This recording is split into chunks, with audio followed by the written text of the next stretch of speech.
What's going on, everybody? Today I have one of my most passionate topics that I have to talk to you about, because if anybody knows me, they know that I love training youth. So we're gonna call this presentation Training the Future Champions. And it's really a long-term athletic development approach. So I'm just gonna give you a little intro about what I'm gonna talk about, step by step. There's a lot to talk about, and hopefully really helps everybody maybe rethink a little bit how to best train our youth. In this day and age, we have a lot of awesome institutions that specialize kids and get them a lot better at that particular sport. But truth be told, what do kids really need to be doing at an early stage? Do they need to be specializing that early? Do they need to be exposed to a wide range of different sports that allow their motor learning and motor learning ability to go through the roof? What kind of sports do they need to be doing? So I'm going to be talking about three things. I'm going to be talking about the sensitive periods. I'm going to be talking about 7 sports that I personally think that are important for kids to be involved in.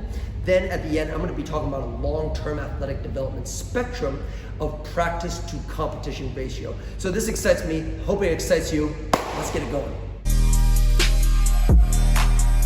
So before we go ahead and talk about long-term athletic development, I really want to give a shout out, or I want to give credit to Dr. Balis, who wrote the book, because he has really inspired me to help kids in a scientific way and dive deeper into helping my youth athletes and basketball players to give them the best possibility to succeed, whether that means play professional basketball, which it doesn't always mean that, or to go on to life as being a healthy human being. So I'm just going to take a quick part of Dr. Balis' book and talk about the different stages that he talks about. So he starts off with active start as kids, then we go into fundamentals, capital F-U-N, then we go into learn to train, then we train to train, then we train to compete, then we train to win, then we have an active life, meaning, I guess that's me. That's a healthy adult who is no longer an athlete, even though I would like to think that I am. But when it comes to kids, let's divide it into 3 categories just to make things easier. And what should we be working on during these sensitive periods? Okay, what should we be working on with kids? So we're looking at 0 to 6. We want to be focusing on coordination. So the earlier that you work with a kid, the more sensitive they are to neurological stuff. And what do I mean by that? So things like coordination, things like reaction. Those are very, very neural things that should be developed very early. And if they are able to develop those things, say like dancing, like rhythm, like temporal ability, these things are very easy to do at an early age. Not so easy if you're going to teach me how to dance. I'm not the best dancer out there, but if I were to learn how to dance maybe when I was 4 or 5 and maybe a little bit older, then I would have a much easier time getting that good rhythmic pace, which can translate into sports like basketball, okay? Then when we get to the age of 6 and 12, we want to be able to focus on things like speed, which is actually very neural. Speed, anything fast, any power stuff is actually very, very neurological. It's been debated whether you can actually, how much speed can you gain after a certain age? So that's a debate that's going on all the time. Coordination, endurance, and reaction. So you can see that now there's starting to be a blend of, say, structural stuff going on, as well as a lot of neurals, adaptations that need to be going on. Then when we reach the ages of 14 to 18, now we look at more structural stuff like strength and power and that great stuff that comes in order to build up motor for us to be the best athlete that we can be. Now the question that I get all the time is, well, Will, what if I was to work with a 6 to 12-year-old on strength and power? Is it going to stunt his growth? And so let me start off by saying that any program that is well thought of, evidence-based and backed by science, and really well thought of on what is appropriate for a kid is only going to help their growth. So, okay, it's only going to help their growth. So if you do strength and power with a kid who is, say, 11 years old, strength training has a different meaning. It doesn't mean that they need to be lifting lots and lots of weights on a barbell. It could simply mean that they're doing push-ups, pull-ups, and climbing rope and crawling on the floor. That's strength training to them at that age. But that's what I wanted to talk about. Just because they're not in their sensitive period doesn't mean you don't work on it. It's just that you may not see improvement as quick. So should we not work on neurological stuff with athletes after the age of 14 and 15? No. Definitely need to be working on that stuff with your athletes. It's just that if you want to see the biggest benefits oftentimes it happens at the younger ages. Now we're going to go on to talk about my 7 must-do sports to build a future champion. So the first one is gymnastics. And the reason that I picked gymnastics is it's a great way to develop body weight strength. It's amazing what kids can do at that age and what they can uphold and their pulling and their gripping abilities. So I want to get them exposed to doing that at a very young age. It's also a great way to build movement patterns that are not primal, meaning they're not naturally done by humans, right? I don't know how many cavemen were doing spins and twists and cartwheels, maybe a lot, but those are not innate to human beings. So that's a great way to build that diverse movement pattern package, if you will. Second thing is swimming. And simply, I think swimming is one of the best exercises out there. I think it's a great off-land training. But then for me, the most important thing for a kid is that he's able to have the confidence to save themselves if the situation gets bad. Say if a parent is not around, if they're at a private house and they're at a private swimming pool and they happen to fall in the water, they have that ability to get themselves back out of the water. Obviously, extremely important. Then we look at biking. And the reason I like biking is because it's just plain fun.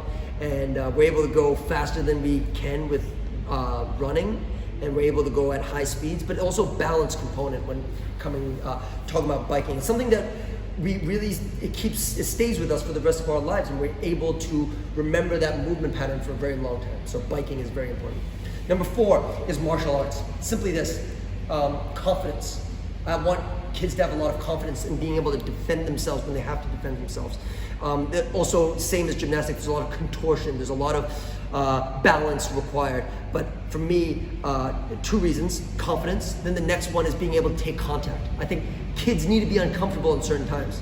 I understand that kids may be emotionally fragile sometimes, but it's very important for them to have been in situations that are uncomfortable so that they have the confidence as an older, say in their teenage years and as an adult, that they have been through those situations before. So that's a very important thing to me. So martial arts. Dancing. I wish I did this when I was younger, but it's very, very rhythmic. It's good to go to a beat. If you think about basketball, well, we're bouncing the ball, there's a rhythm to the game. And footwork and rhythm are very, very important to the game of basketball. And hey, you go out and you can dance, life just becomes that much more fun. So dancing. Track and field. So what do I mean by track and field? It means a lot of running, meaning it means being able to be explosive. Any track and field event, especially short distance or field events where you need to throw, where you need to throw a discus or a javelin or sprint, those are great things to do at a young age because we talked about the sensitive periods, and speed is very neurological. So is explosiveness. So that's something I have. And then the final one, guys, is tag. And I have tag there because I want kids to be outside more. I want them to be exposed to the outdoors, to nature, to playgrounds, be more social, not being in front of the TV, and it's just fun, and it's fun. I remember when I was a kid, tag was so much fun, but just think about how it translates into sport: spacing, invasion, evasion, juking someone out. Those are all transferable to sports, but the main thing, guys, is we need to make sure our kids are having fun. All right, guys, so the last part that we're going to be talking about is the spectrum of how we think about how much competition an athlete should have and how much training an athlete should have from a young age all the way up into adulthood. So when we start from ages 6 to 8, it's 90% training, 10% games. And what we really want to focus on here is that it's fun. We want them to understand the rules. We want them to understand fundamentals. The main thing is that it's much easier to get buy-in from a kid if they enjoy something and they're fulfilled with it and they have some sort of self-motivation where they think they have talent, right? We all want to have talent, so we're more willing to do something that we're good at rather than something that we might need to spend a lot more time on. So that's the main thing here. So 90-10. Then we get up to ages 12 to 16, it's around 70-30. So 70% training, 30% games. The main thing here is more life lessons than anything. This is where we really show our athletes and players winning and losing and perseverance, because it's important for them to take these lessons into life and be able to accept losing, okay, and be a gracious and classy winner at the same time. We always tell our athletes that The only way that you lose is if you fail and you learn nothing. Then that's true failure. But if you fail and you learn something, then that's just called learning. So that's one of the things that we harp on for our athletes. Then still 12 to 16, fundamentals, it's always there. And then we teach basic game situations. So we don't make anything too complicated. But for instance, this is a great time to maybe bring out drills like the shell drill, show them little parts of a pick and different options off of that. And so this is where we put that in. So 70-30. So from here, the next is 15 to 18, and it's 50% practice, 50% games. Now you might be asking, Will, why do we dive down from 16 to 15 years old? And I think everybody knows that not everybody matures at the same rate.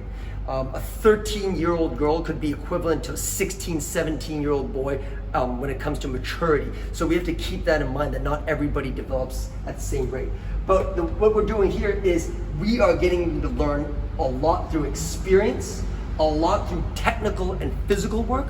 Not that fundamentals are not important, they're important all the way down the spectrum, but we're starting to really hone in on developing experience and getting better in games through playing the games, okay? Then the last one here is from 18 up, and this is what we call train to win. Very, very few people in the entire population will actually get to this. So these are your professional athletes, these are your Olympians, and the way that they get better is on small details. Details are everything. So they watch a bunch of film, they critique themselves very harshly, they find coaches to critique them, and they do their skill development and their practice pretty much solely off of live game situations, meaning they're going to take 90 minutes of practice and put themselves into different situations that they're going to see in the game. So very, very specific rather than more general stuff that happens here. So this is the entire spectrum of long-term athletic development.